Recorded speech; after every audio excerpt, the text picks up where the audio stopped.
Em nome do Pai, e do Filho, e do Espírito Santo. Amém. Então, com a graça de Deus, a gente continua o nosso caminho, né? O nosso estudo do Catecismo da Igreja Católica. E hoje o tema é simplesmente o coração da revelação divina, a Sagrada Escritura. Olha, a primeira verdade que a Igreja nos ensina sobre a Bíblia é de uma beleza que desarma. Pensem um pouco com a gente. Em meio a tantos livros, tantas histórias, tantas palavras, Deus, na verdade, fala uma coisa só. Ele pronuncia uma única palavra. E essa palavra é eterna. É o seu Filho, Jesus Cristo. E quem explica isso de um jeito genial é Santo Agostinho. Ele nos lembra que toda a Escritura, do começo ao fim, é como se fosse um único discurso de Deus. É a mesma voz, a mesma palavra, que é Cristo, ecoando através de todos os escritores sagrados, lá do Gênesis até o Apocalipse. Sabe, não são pedaços soltos, mas uma verdadeira sinfonia, e a nota principal é sempre Cristo. É por isso, então, que a Igreja tem um respeito, uma veneração tão grande pelas Escrituras. É um respeito comparável ao que a gente tem pelo próprio corpo de Cristo na Eucaristia. Pense na Santa Missa. A gente se alimenta em duas mesas, não é? A mesa da palavra e a mesa da Eucaristia. E das duas a gente recebe o pão da vida, que é o nosso sustento, o alimento essencial para a nossa caminhada. Bem, isso tudo nos leva a um ponto, fundamental para a gente entender o que são as Escrituras. A Igreja afirma com toda a sua autoridade uma coisa muito direta. Deus é o autor da Sagrada Escritura. E o que é fascinante nisso tudo é o mistério da tal inspiração divina. Porque, veja bem, não é que Deus ficou ditando as palavras como um robô. Não, pelo contrário.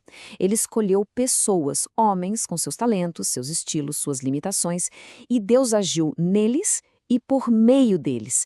Assim, eles, sendo autores de verdade, escreveram exatamente e somente aquilo que Deus queria para a nossa salvação. É uma parceria incrível, quase como uma dança entre o divino e o humano.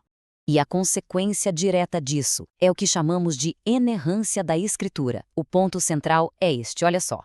Os livros da Bíblia ensinam com toda a certeza, com fidelidade e sem erro a verdade. Mas, que verdade? Não é qualquer verdade, é a verdade necessária para a nossa salvação. A Bíblia não é um livro de biologia ou de história, no sentido técnico. Ela é, isso sim, o mapa seguro que nos leva para o céu. Agora, atenção para uma distinção que é crucial. O cristianismo não é uma religião do livro, ele é a religião da palavra de Deus. Mas calma aí, não de uma palavra morta presa no papel, é a religião do Verbo que se fez gente, que viveu entre nós, Jesus Cristo. A Bíblia, entende? Ela não é o destino final. Ela é a placa, o caminho, o meio que nos leva ao encontro com a pessoa viva de Cristo. E olha, se esse nosso bate-papo aqui está ajudando a clarear um pouco mais a palavra de Deus na sua caminhada, então nos ajude a espalhar essa luz. É simples, basta deixar o seu like aqui embaixo. Isso ajuda outras pessoas a encontrarem também este nosso estudo. Ok, então a gente já entendeu que a Escritura é inspirada por Deus. Mas aí vem a pergunta de $1 milhão, né? Como é que a gente lê e interpreta isso do jeito certo? O princípio que nos guia é bem claro. A Sagrada Escritura tem que ser lida e interpretada com o mesmo espírito com o que foi escrita, ou seja, com o Espírito Santo. E para ajudar a gente nessa tarefa, a Igreja, lá no Concílio Vaticano II, nos deu 3 critérios que são essenciais para uma interpretação correta. Pensem neles como 3 chaves que abrem o sentido verdadeiro da Escritura. Vamos dar uma olhada em cada uma delas.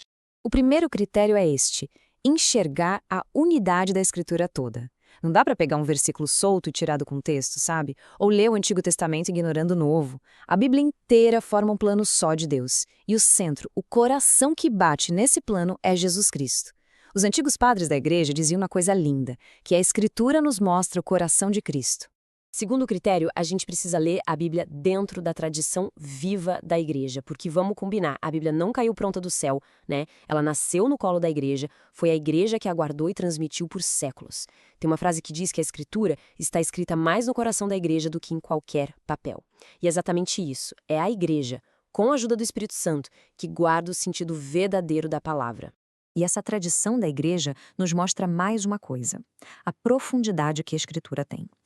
A riqueza da palavra de Deus é tão, mas tão grande, que a gente aprende a ler em vários níveis de significado. A primeira grande divisão que a gente faz é entre o sentido literal e o sentido espiritual. Para ficar bem claro, vamos organizar as ideias. A base de tudo é o sentido literal, ou seja, o que as palavras realmente queriam dizer ali, naquele contexto. Mas a partir daí, o Espírito Santo abre a porta para o sentido espiritual, que tem mais 3 camadas, digamos assim. Tem o sentido alegórico, que mostra como as coisas do Antigo Testamento já apontavam para Cristo. Tem o moral, que nos ensina a agir do jeito certo. E, por fim, o anagógico, que faz a gente olhar para cima, para o nosso destino final, que é o céu. E tem um versinho antigo ou da Idade Média que resume isso de um jeito perfeito. É uma pequena joia de sabedoria para a gente decorar. A letra ensina-te os fatos, a alegoria o que deves crer, a moral o que deves fazer, a anagogia para onde deves tender. Simples e direto ao ponto, né? Para a gente ir finalizando, falta uma pergunta importante. Como é que a gente sabe quais livros fazem parte da Bíblia e quais não fazem? A resposta está na tradição apostólica. Foi a própria igreja que, com a luz do Espírito Santo, foi discernindo lá nos primeiros séculos quais escritos tinham que entrar na lista oficial, no chamado cânon dos livros sagrados.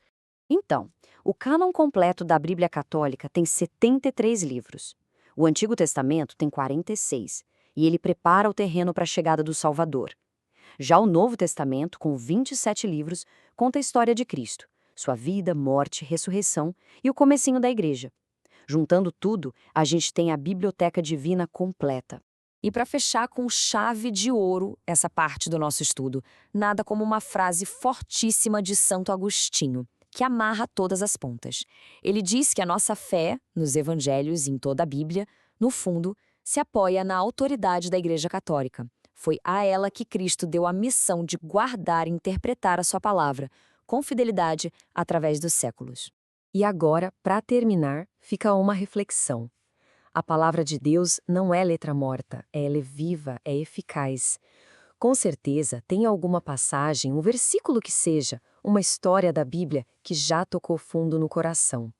Qual foi a passagem que mais marcou a sua vida de fé? Conta pra gente aqui nos comentários. Vamos partilhar essas experiências para que um ajude o outro a crescer na fé.